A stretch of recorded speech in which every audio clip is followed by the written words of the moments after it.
It was a bright Saturday afternoon at Galleria Verde, a luxury shopping center where the air itself seemed to hum with wealth.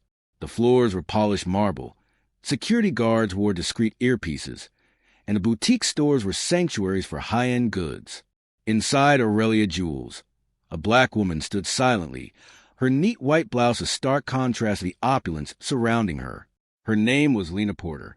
She had no bag and made no sudden movements. She pointed to a sapphire bracelet, smiled at the clerk, and leaned in to read the tag. Outside, Officer Mark Reynolds watched her. He wasn't responding to a call or chasing a suspect. He just saw her and decided she didn't fit. His radio crackled.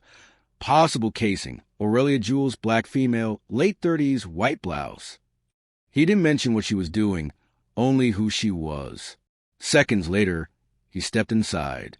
He moved with a stiff, urgent purpose that made the slow jazz and soft lighting feel like a stage set for a drama.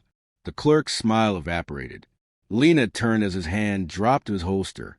"Step back," he commanded, his voice sharp. "Hands where I can see them." The store froze. Lena blinked. "Excuse me," she said softly. "Step back now," he insisted. Before anyone could process what was happening, he drew his weapon and pointed it directly at her chest. Inside a luxury store, in the middle of a peaceful afternoon, in front of cameras and shocked customers, Lena didn't flinch. No yelling, no panic. Just one slow breath and eyes locked on his. Officer Reynolds thought he was in control. He had no idea the woman he was threatening was a thief or a nobody. She was an undercover FBI agent, and this entire moment, every word, every second, had just been captured on her hidden surveillance. The woman he thought was powerless had come here to expose men exactly like him, and now he had just handed her everything she needed. Lena Porter wasn't the kind of person who wore her impressive education or past struggles on her sleeve. Her ability to seem quiet, polished, and easily overlooked was part of the cover. But behind the calm demeanor was a woman who had built her career on never being caught off guard. She was trained not just to blend in, but to outlast, outlisten, and outthink. Her decision to leave a lucrative legal career and join the FBI wasn't impulsive. It was a matter of survival. After her sister was wrongfully stopped and humiliated, Lena spent months fighting the system from the outside. She filed complaints, wrote op-eds, and called every government contact she had. None of it mattered. There was no action, no body cam footage, just a cold silence and an unspoken warning. This is how the system protects itself. That silence turned something in Lena. She stopped trying to change it from the outside and stepped inside. When the Bureau approached her for Operation Starlight, she didn't hesitate. The case involved a string of profiling complaints in a commercial zone just outside a growing city. Reports were filed and then buried. Security footage mysteriously went missing. Internal reviews found no violations, but the numbers and the patterns didn't lie. The mission was simple: embed an agent, observe without exposure, and document everything.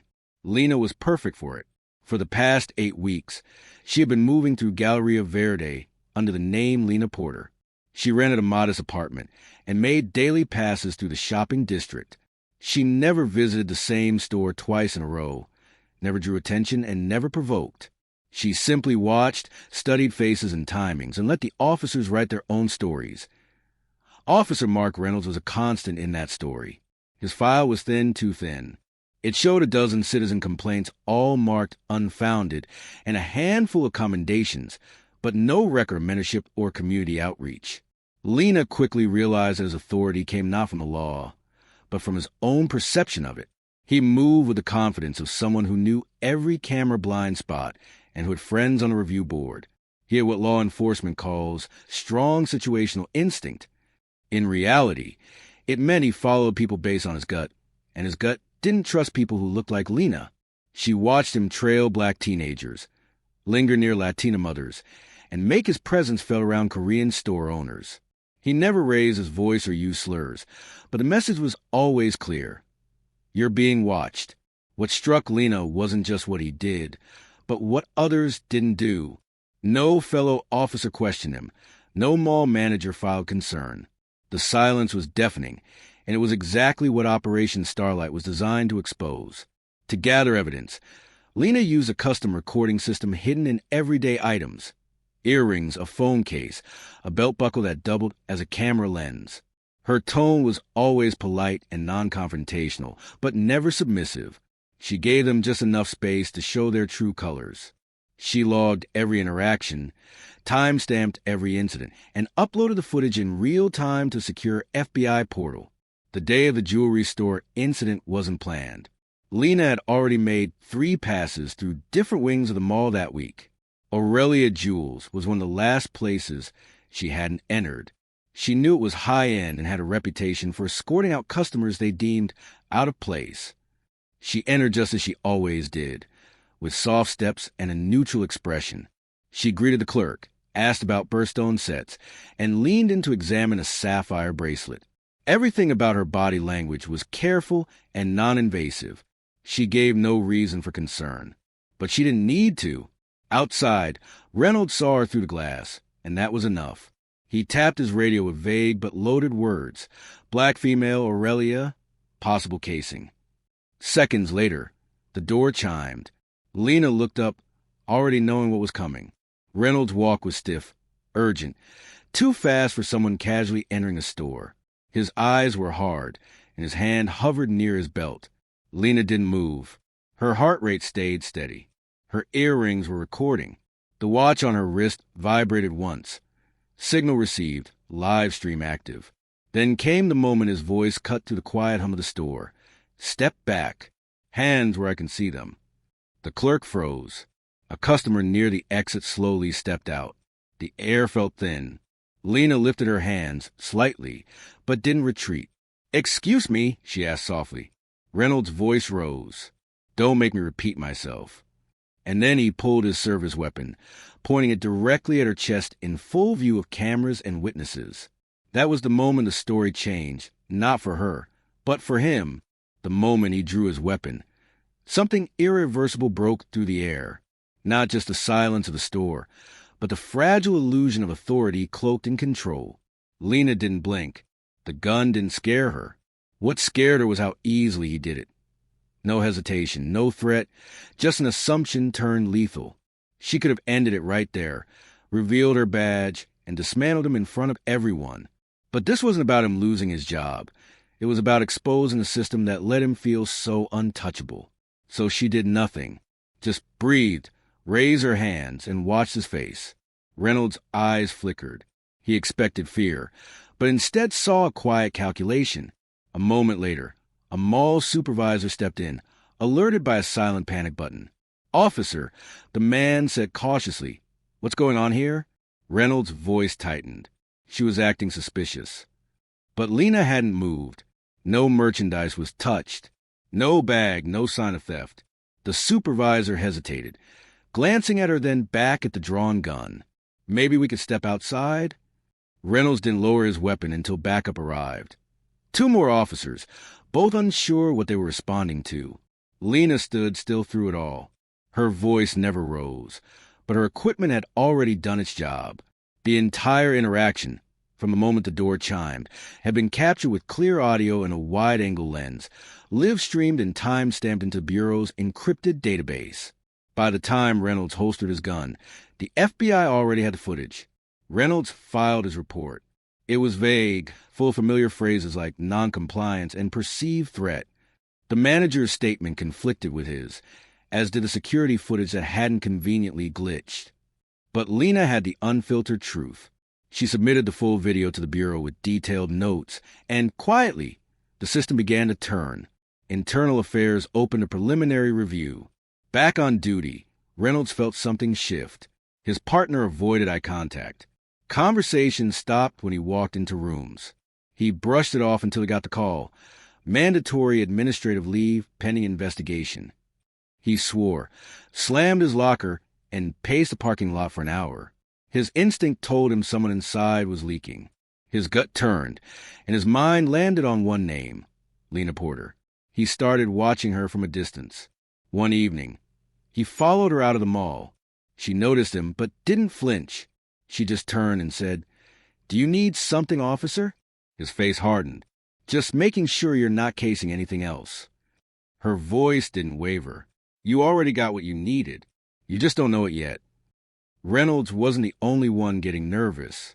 Two other officers Lena had logged in previous incidents began to feel pressure. One of them, Officer David Moreno, a rookie with a conscience, reached out to Lena. He didn't say much at first, just asked if Lena knew anyone in internal affairs.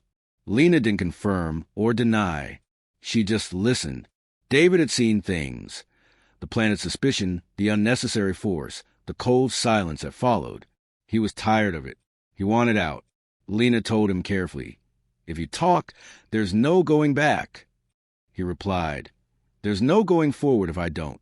David gave her access to internal reports, unredacted and unfiltered. Lena matched them with her own recordings. Patterns emerged. 12 officers, 17 incidents, all within the past 8 months. All buried, all protected. The mall was an exception. It was a training ground. Reynolds noticed he was being watched more closely now. His supervisor called him in twice in 1 week and told him to ease up on patrol discretion. He couldn't understand why things felt different. It wasn't just Lena anymore. It was something else, a pressure he couldn't name. The system that had always shielded him was suddenly turning cautious, and that made him dangerous. Lena met with the Bureau's oversight team. She laid it all out. Video footage, internal records, and a pattern of racial targeting disguised as routine policing. They were stunned, not by what she found, but by how deep it ran. Still, Lena asked for more time. "This isn't about one officer," she said. "It's the water they're swimming in." The Bureau agreed. They prepared for a public reveal, but on Lena's terms. No press leaks, no early indictments. Let them feel safe a little longer. Let them keep thinking the silence was still working. Then came the final thread. David Moreno handed Lena a phone recording taken during a late shift in the locker room. Reynolds' voice, recorded without his knowledge, was clear and venomous. Asterisk, "All I need is a reason. You give me a look, you give me an attitude, I can drop you on the spot and still go home clean."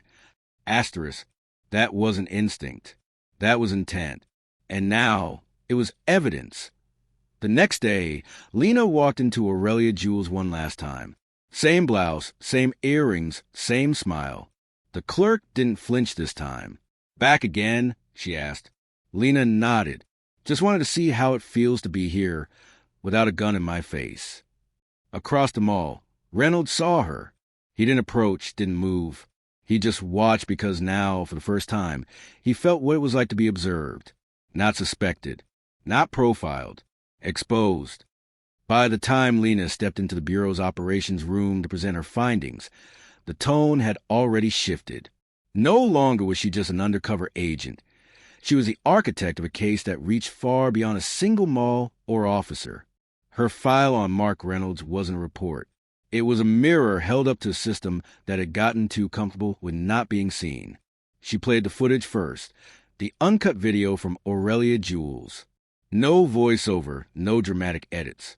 Just the cold mechanics of how quickly someone's skin tone can become a threat.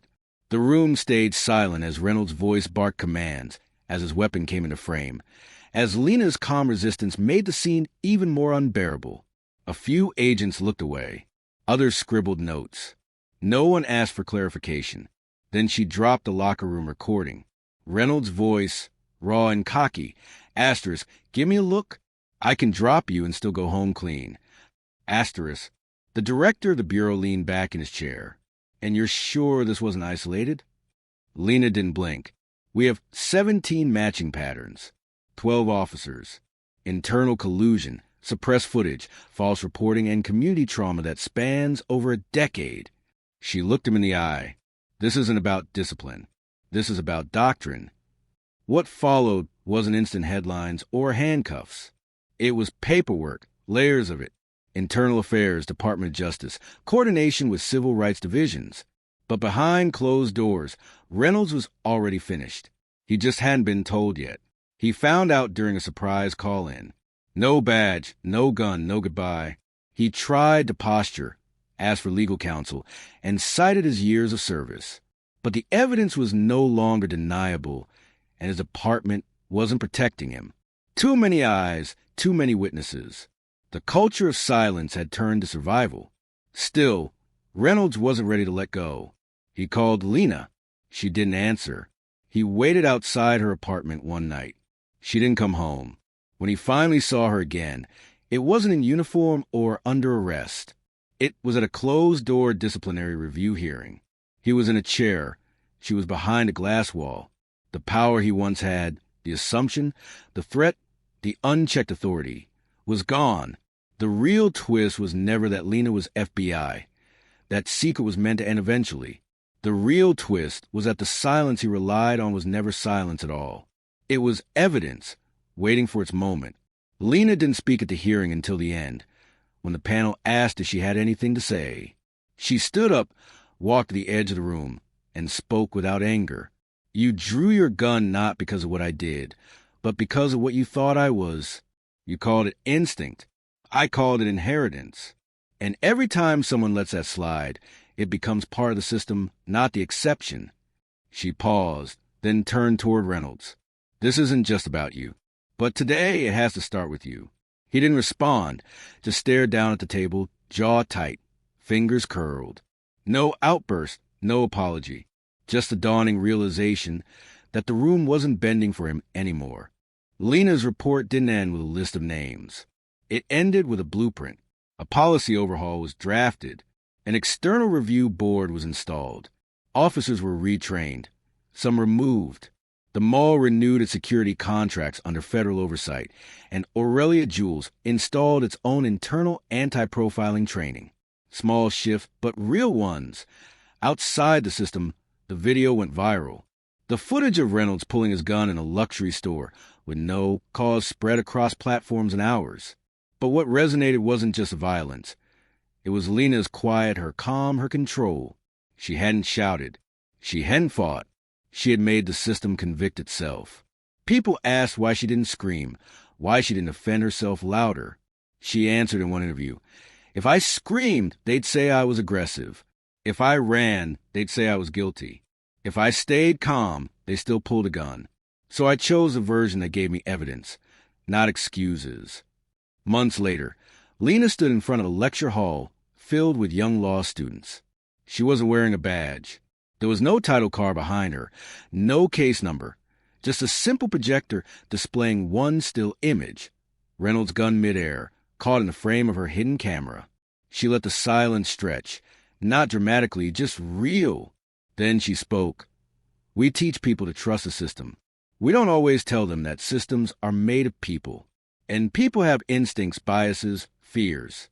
You can pass all the background checks in the world and still carry inherited suspicion like it's part of the uniform.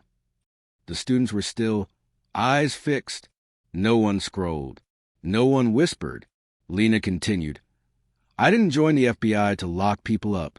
I joined because I wanted to document truth before someone could rewrite it. I didn't speak in that store because I needed the world to hear what he said, not what I said back. My silence was a camera. My patience was a weapon. And my calm, that was survival. She closed her laptop, picked up a folder, and paused. Justice doesn't always sound like a gavel. Sometimes it sounds like your own breath staying slow while someone points a gun at your chest. Because the second you panic, they own the story. After the talk, one student approached her. Young, nervous, and black, he asked, Would you do it again? Lena didn't answer right away. She looked down the hallway where a security guard stood watching the room, then back at the student. I'd do it differently, she said. But yes, because every time I didn't, someone else would have to. Reynolds didn't serve time. He lost his pension, and his record was sealed under departmental review, but he never got another badge. The last time Lena saw him was in passing outside a courthouse. He was in civilian clothes. She was walking out with a folder under her arm. He glanced at her. She met his eyes, no hate, no pride, just a truth exchanged in silence. His mouth opened like he might say something, then closed. That was enough. The story went on to shape policy, shape training, and shape thought. Not headlines, not outrage, just a quiet momentum that didn't fade. Because Lena understood something crucial. The real victory isn't in the courtroom. It's in the shift people carry into their next decision. The moment they stop assuming, the moment they pause. So when people asked her how it felt to be part of something historic, she always said the same thing. I wasn't trying to make history. I was trying to make sure someone else could have a future.